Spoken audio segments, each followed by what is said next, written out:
हे वच्छला आजीचं जुनं घर आहे. आता आजी नाही आहेत, पण मी लहान होती तेव्हापासून मी इथेच बसायची.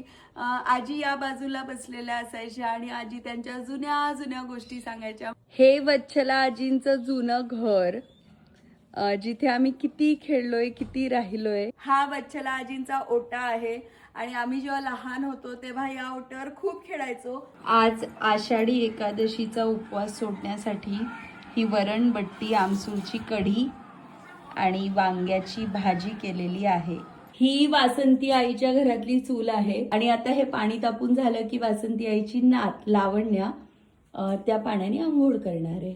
मला आठवतं या ओट्यावर ना धान्याने भरलेल्या पोते असायचे. तर मी लहान होती तेव्हा एक पोतं माझ्या हातावर पडून गेलं होतं आणि म्हणून आमच्या ज्या सोना आजी होत्या त्या गावात कुणीतरी आजोबा होते ते मसाज करून द्यायचे. तर मी झोपेतून उठायची त्याच्या आधी ते आजोबा आलेले असायचे आणि ते माझे हात दाबायचे आणि मी खूप रडायची. हे आमचं घर आहे, पण या घरात मी राहिलेली नाहीये.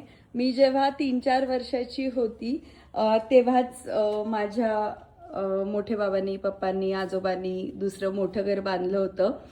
त्याच्यामुळे ह्या घराच्या मेमरीज तर माझ्याकडे अशा काही नाहीये.